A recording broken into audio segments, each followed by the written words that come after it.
At 4:18 p.m. local time, the Caribbean Sea looks almost too calm to be trusted. The water is smooth, the wind is light, and visibility runs for miles. For a U.S. Navy Arleigh Burke-class destroyer moving through international waters, it should feel like one more standard patrol, the kind of mission sailors note in the log and move on from. But inside the ship, no one is treating it like routine. In the Combat Information Center, radar screens cast a soft glow as contacts move across the display. Most of them are exactly what you would expect: distant merchant traffic, slow civilian vessels, and the occasional regional patrol craft staying well clear. Then one contact starts to stand out. At first, the change is subtle. A Venezuelan naval vessel, surface contact, steady speed, parallel course. In the Caribbean, shadowing is not unusual. It happens after interdictions, after seizures, after any moment when national pride feels tested. Most of the time, it stays professional. Most of the time. Then the numbers begin to shift. The Venezuelan ship changes course, not gently, not gradually, but with purpose. Its bow turns inward, pointing directly toward the U.S. destroyer. Almost at once, its speed increases. Not cruising speed, not patrol speed, intercept speed. On the radar display, the CPA closest point of approach begins to shrink. 4 nautical miles, then 3.7, then 3.2. The radar operator calls it out. The surface warfare officer confirms the vector in CIC. Conversations get shorter. Precision replaces casual chatter. This is no longer simple observation. This is now an active situation. On the bridge, binoculars come up. The Venezuelan vessel is clearly visible now. Gray hull, naval profile, movement across the deck. This is not a civilian ship, and this is not confusion. Standard procedure begins immediately. The first radio hail goes out on open frequency. Unidentified Venezuelan naval vessel, this is a United States Navy warship operating in international waters. You are closing at high speed. Alter course immediately. No reply. A second hail follows, this time in Spanish. Clear, professional, exactly by the book. Still nothing. At sea, silence at close range is never meaningless. It is a decision, and every decision demands one in return. The destroyer does not turn away. It does not speed up. It does not overreact. Instead, it begins recording everything. Timestamps, course changes, bearing shifts, speed variations. Every movement goes into the log. The ship's SPY-1D radar continues tracking the Venezuelan vessel with exact precision. Below deck, the SLQ-32 electronic warfare system begins capturing emissions, radar sweeps, and signal patterns. Everything the other ship is willing to reveal. This is not preparation for a fight. It is preparation for accountability. The CPA drops below 3 nautical miles. At that distance, serious incidents do not begin with dramatic action. They begin with misjudgment, a hard turn, a delayed correction, a single moment when pride wins over seamanship. And still, the Venezuelan ship keeps closing. No evasive move, no radio call, no visible attempt to reduce tension. The approach is deliberate, tightening the space between the ships, pushing against restraint without saying a word. On the bridge of the U.S. destroyer, the captain studies the situation in silence. The rules of engagement are clear. Systems stay cold. But posture matters. Presence matters. And whatever happens next will shape everything that follows. This is the kind of moment history often mislabels later. Some will call it a misunderstanding, others will call it a provocation. But the sailors on watch know better. Ships do not change course on their own. They do not accelerate by accident. The Venezuelan vessel is now close enough that intent can no longer be brushed aside. Still, nothing dramatic breaks the calm water. No alarms scream through the ship. No sudden turn cuts across the sea. The U.S. Navy does not flinch, but it also does not rush. Because sometimes the most decisive response is not loud, not violent, and not what the other side expects. And minutes later, the U.S. Navy makes a move the Venezuelan crew did not see coming. Not a threat, but a move that forces a choice. That is when the encounter truly changes. Inside the destroyer, the mood tightens, not with fear, but with focus. Routine is over. Procedure has fully taken over. In the Combat Information Center, the Venezuelan vessel is no longer just another surface contact. It now has a track number, a growing data profile, and a pattern that is becoming impossible to misread. Speed rising, course converging, CPA slipping beneath accepted safety margins. Every watchstander understands what that means. The surface warfare coordinator leans closer to the display. He does not need to raise his voice. No one in the room needs an explanation. At sea, distance is time, and time is the only thing standing between miscalculation and something much worse. The ship's systems shift almost invisibly. The SPY-1D radar sharpens its tracking resolution, feeding cleaner vectors into the combat system. Cameras automatically cue to the approaching vessel. Long-range optics lock onto the bow, the superstructure, the activity on deck. Video feeds appear across auxiliary screens. Now they can see the crew. Not chaotic, not rushed, purposeful. That detail matters. If this were confusion, there would be hesitation. If this were a mistake, there would be correction. Instead, the Venezuelan ship stays online, steady and unmistakably assertive. Below decks, the SLQ-32 suite begins flagging emissions, low-power surface search radar, intermittent sweeps. Nothing that qualifies as direct targeting, at least not yet, but enough to confirm active tracking. The system records everything automatically: frequencies, pulse rates, signal strength. This is how modern confrontations unfold, not with dramatic exchanges, but with data. On the bridge, the officer of the deck gives the updated CPA to the captain. Under 3 nautical miles now, still closing. No response to repeated hails, no deviation in course. The captain nods once. Maintain course and speed. That order is not stubbornness, it is legal clarity. Under international maritime rules, turning away too early could be interpreted as yielding the water or quietly accepting the other ship's attempt to control the encounter. The destroyer is operating lawfully, openly, and deliberately. It will not move unless safety leaves no other option. But safety is exactly what is being tested. Inside CIC, contingency procedures are already running side by side. Escalation checklists, de-escalation protocols, aviation readiness, communications logs, non-lethal options. This is the quiet difference between a disciplined navy and a reckless one. The Venezuelan vessel keeps coming. At this distance, even a sharp maneuver by either ship could create dangerous wake interaction. Hydrodynamic force alone could make control difficult. Everyone involved knows this, which makes the continued convergence impossible to dismiss as coincidence. Another sensor update comes in. The Venezuelan vessel's speed has stabilized. Fast but steady, its heading remains the same. To any trained mariner, that sends a clear message: pressure without contact. The captain studies the plot again. He knows exactly what his ship is capable of. He also knows exactly what it does not need to do. An overreaction here would hand away the narrative. But doing absolutely nothing would invite more testing. So the answer comes through presence, not force. He turns toward the air operations officer. Prepare the helo. That order does not shift the ship into a hostile posture. It shifts it into one that cannot be ignored. On the flight deck, sailors move quickly but without panic. The MH-60 Seahawk sits folded and secured, its gray body blending into the steel around it. Tie-downs come off. Pre-flight checks begin. No wasted motion, no urgency for show, just practiced efficiency. Back in CIC, the Venezuelan contact remains steady. The CPA is now hovering in territory naval officers do not like to see. The helicopter's systems come online. Sensors warm up. Data links connect with the destroyer's combat network. The Seahawk is not launching to intimidate. It is not there to fly aggressively. Its role is simple: observe and send a message. Above deck, the rotor blades begin to turn. Slow at first, then faster. From the Venezuelan ship, that sound cannot be missed. And for the first time since this began, the balance of attention starts to shift. Because ships can ignore radio calls. They can pretend radar logs do not matter. But when a Navy helicopter lifts from the deck and moves into the airspace between you and your objective, calm, visible, and recording everything, the encounter enters a different phase. And that phase demands a decision. The helicopter rises cleanly off the deck and moves into open air, its rotors beating a steady rhythm over the sea. From the bridge of the U.S. destroyer, the launch is procedural. From the Venezuelan ship, it is something else entirely. This is the point where posturing gives way to consequence. At sea, some boundaries never appear on a chart. They are not marked by borders or treaties, but by behavior, speed, angle, and silence. Every Navy understands them, whether they admit it or not. And one of those boundaries is simple. You do not charge aggressively toward a warship and ignore repeated calls unless you want to be noticed.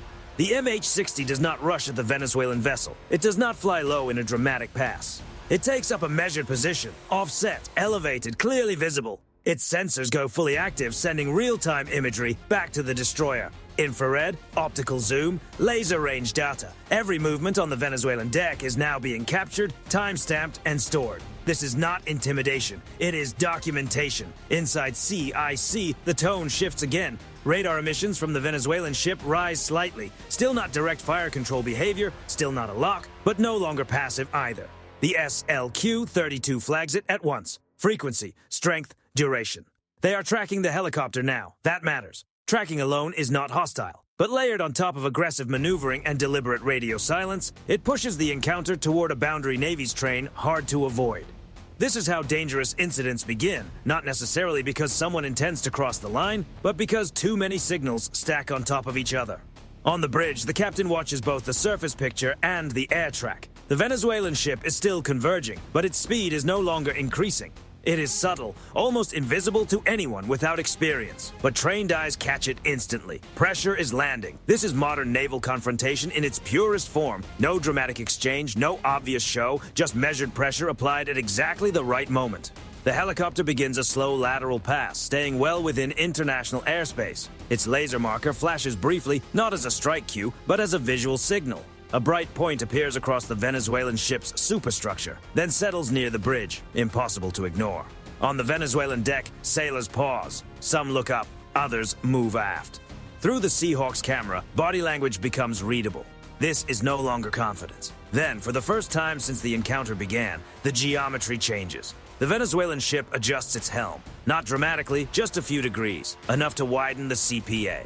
Enough to show second thoughts. A moment later, its speed begins to drop, slowly and deliberately, as though the crew wants the change to look voluntary. Inside CIC, the numbers confirm it. CPA increasing, relative bearing stabilizing, closure rate decreasing. The boundary was approached but not crossed. The helicopter holds position a little longer, continuing to record. No shouted warnings, no dramatic signals. None are needed now. The message has already been delivered. We see you, we logged it, and we are ready to do more if you leave us no choice. Then, finally, the radio comes alive. Not an apology, not a retreat, just words. A claim of sovereign patrol. A request for the U.S. ship to alter course. Carefully phrased, politically familiar, but most importantly, it is communication. The destroyer replies immediately, calm and direct. This is a United States Navy warship conducting lawful transit in international waters. Your unsafe maneuvering has been recorded. No threat, no ultimatum, just a statement of fact. The helicopter turns away, climbing smoothly and arcing back toward the destroyer. The Venezuelan ship continues to slow, its bow now clearly offset from the U.S. vessel's track. The encounter begins unwinding as carefully as it formed. No one celebrates. No one relaxes yet. Because everyone on both ships understands what this really was. It was never about scoring a win. It was about setting a boundary. The Venezuelan Navy tested how close it could come without paying a price. The U.S. Navy answered without firing a shot, but with absolute clarity. At sea, that can be the most dangerous kind of message. And next time, the gap to that line may be even smaller. From the Venezuelan ship, the moment feels very different now. Up to this point, the encounter has been steel against steel. Hulls moving through water, numbers on radar, silence speaking louder than words. But when the helicopter settles into position and the bright point of its marker touches the bridge windows, the confrontation becomes personal. This is no longer abstract, no longer just bearings and speed. Now it feels like eye contact. Through the Seahawk's forward camera, faces come into view. Helmets, binoculars. A hand lifts briefly, then drops. The image is sharp enough to catch hesitation, replacing certainty. A helicopter collapses distance in a way ships cannot. That is exactly why it was launched. Inside the U.S. destroyer, CIC watches the live feed. The aircrew speaks only when needed. Every second of footage is time-stamped, geolocated, and mirrored to backup storage. This is evidence now, not just of position, but of behavior. Below, the Venezuelan ship's wake begins to shorten. At first, it is easy to miss, but experienced sailors see it instantly. Speed drops by a knot, then another. The bow angle opens slightly. The tight intercept line begins to dissolve. This is the critical moment. If the Venezuelan crew accelerates again, closes harder, or ignores the aircraft, the situation becomes far more dangerous. At this distance, there is little room for error and even less room for diplomacy. But that is not what happens. Instead, the Venezuelan ship steadies. The assertive geometry fades. The CPA widens enough to return to safe water, even if pride still insists on staying nearby. Then the radio crackles again. United States naval vessel, we are conducting sovereign patrol operations in the vicinity of Venezuelan waters. A carefully crafted sentence. Not an apology, not an admission, but also no longer silence. And in maritime encounters, speaking at all is often a concession. The U.S. response comes back at once. This is a United States Navy warship conducting lawful transit in international waters. Your unsafe maneuvers have been recorded. No demands, no threat, just facts. The helicopter remains on station for one more quiet orbit. The camera stays fixed. The laser does not return. There is no need. On the Venezuelan deck, crew members move back from the forward gun mount. One sailor briefly raises both hands, palms outward, a familiar signal at sea. Not surrender, acknowledgement. Then the helicopter turns away. Its climb is smooth and unhurried. No dramatic banking, no showmanship. Just a clean arc back toward the destroyer, its rotors fading into the steady sound of the sea. As it departs, the Venezuelan ship keeps its reduced speed and altered course. For all practical purposes, the encounter is over. On the U.S. destroyer, the Seahawk lands and is secured without ceremony. Deck crews move efficiently, already transitioning back to normal operations. Inside CIC, logs are completed. Video files are cataloged. Sensor recordings are archived. From the first course change to the final radio transmission, the entire exchange is now preserved in exact detail. This is how modern naval power makes itself felt. Not through destruction, not through shouted warnings, but through discipline, documentation, and the ability to apply pressure without surrendering control. From a distance, some people mistake restraint for weakness. Navies do not. They measure strength by results. And in this encounter, only one side altered course. The Venezuelan ship remains visible on radar, now well outside any dangerous approach. It does not fully retreat, but it does not resume the challenge either. It simply stays at a distance that reflects reality, and that in itself is the outcome. Because the real objective that afternoon was never to dominate the sea. It was to prove that escalation is a choice, and that the side with better control decides when the encounter ends. No shots, no damage, no headlines yet. But the lesson has already been delivered. Quietly, clearly, and in front of every sensor watching that part of the Caribbean. And for anyone considering a similar move, the message is already there in the record. The U.S. Navy does not need to chase. It only needs to hold position and keep recording. By the time the helicopter is secured and the flight deck falls quiet again, the Caribbean looks exactly as it did before. Same calm water, same wide horizon, same misleading sense of peace. But the situation is no longer the same. Inside the destroyer, the real work continues long after the Venezuelan ship moves off to a safe distance. This is the part the public almost never sees. No dramatic visuals, no urgent radio shouting, just professionals doing the quiet work modern naval power depends on. Logs are reviewed, sensor records are cross-checked, video timelines are synchronized to the second. Every bearing change, every speed adjustment, every minute of silence, and every word spoken after that silence ended is folded into the official record. Not for headlines, for history, for law, for the next encounter, because there is always a next encounter.